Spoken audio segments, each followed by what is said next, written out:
cette nouvelle vidéo. Aujourd'hui, une nouvelle vidéo qui va parler de la tech et des actualités du moment. Donc la tech parce que j'adore ce domaine, et là pour le coup je trouve que c'est important de vous informer là-dessus pour ceux qui ne suivent pas trop les informations plus discrètes qui sont glissées dans le dos des gros titres du Covid. Donc on va parler aujourd'hui de l'application Stop Covid qui est développée par Google et Apple en collaboration entre guillemets avec le gouvernement.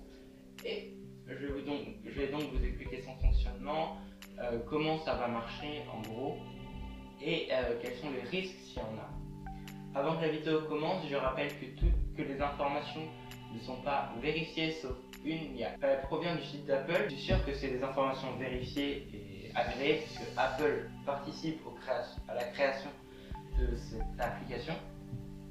Pour le reste, c'est des informations trouvées dans les blogs, entre guillemets, dans 20 minutes, Le Monde et tous les journaux, entre guillemets, d'informations comme ça qu'on trouve sur le net.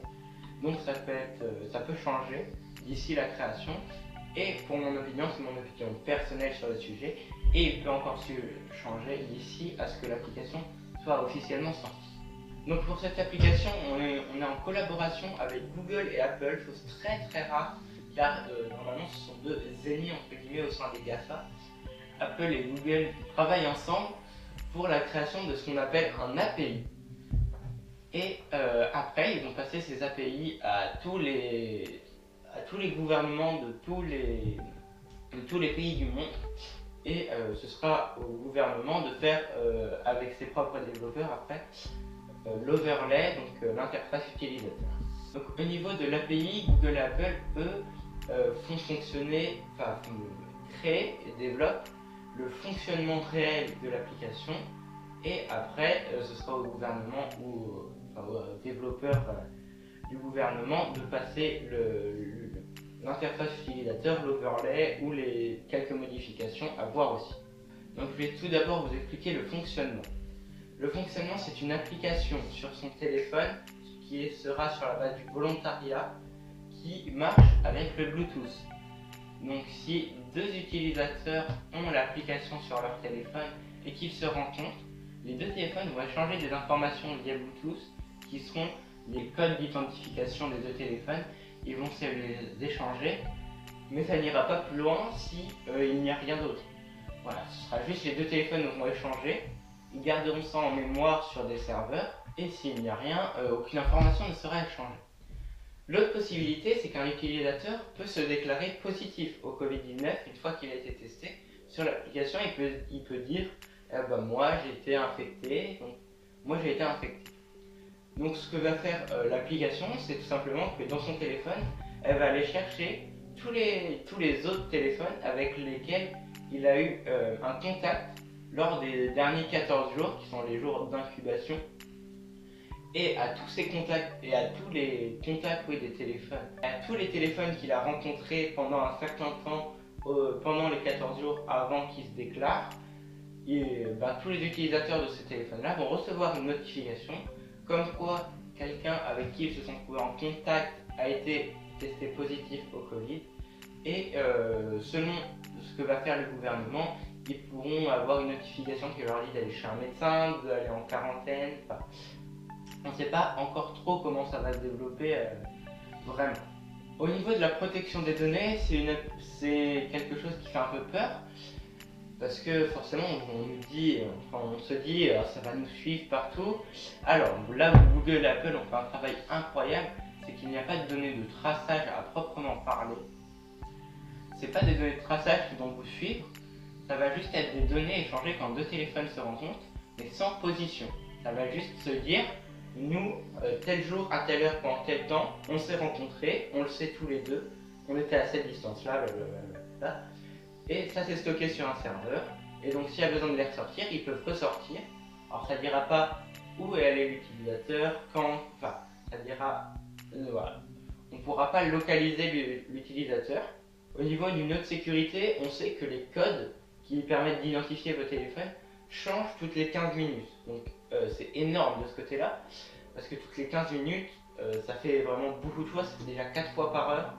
Donc voilà, 24 heures x 4, donc ça fait que ça change 92 fois de code par jour. Et donc on ne sait pas combien de temps ça va durer sur la... on ne sait pas combien de temps ça va durer. Et vu le nombre de téléphones qu'il y a en circulation, voilà, ça va faire des données énormes. Donc il y a peu, je ne dis pas, je dis peu de risques de se faire prendre ces données.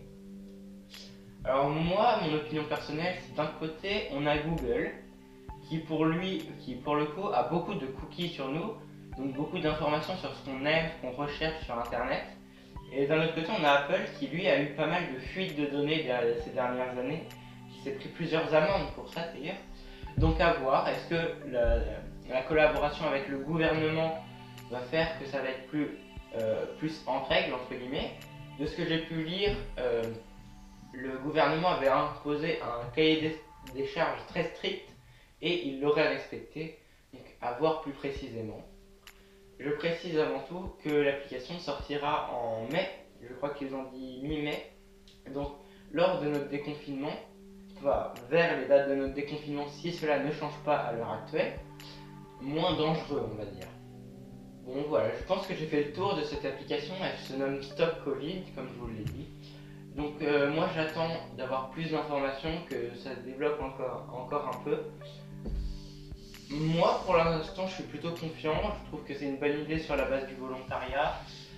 À voir après, évidemment comme c'est sur la base du volontariat, plus il y aura de personnes qui l'utiliseront, plus l'application sera efficace.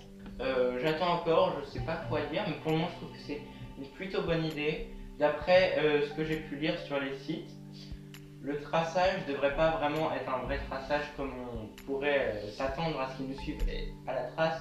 Je pense que le gouvernement n'a pas du tout besoin d'Apple et Google pour faire ça. Mais on va pas s'étendre sur le sujet. Moi je pense que ça peut être une bonne idée si ça peut limiter les risques lors du déconfinement. Voilà. Donc j'ai essayé de m'exprimer avec des mots les plus clairs possibles pour que les personnes qui ne soient pas trop dans ce domaine arrivent à comprendre quand même. Je trouve que c'est important, surtout pour elles qui ne comprennent pas forcément tous les textes qu'on lit, d'avoir des informations claires, sans mots trop compliqués, à part peut-être API qui est la base d'une application. J'essaie de faire au mieux. Donc voilà. Avant de finir la vidéo, je vous dis que je vous mets en description tous les liens sur lesquels je suis allé me renseigner, le site d'Apple officiel ainsi que d'autres journaux. Donc si vous voulez voir par vous-même, vous pouvez les voir dans la description, je vous mets quelques liens. Donc si la vidéo vous a plu, n'hésitez pas à la liker, la commenter, la partager, ça ferait extrêmement plaisir. N'oubliez surtout pas de vous abonner à la chaîne. Sur ce, c'était Jules, salut!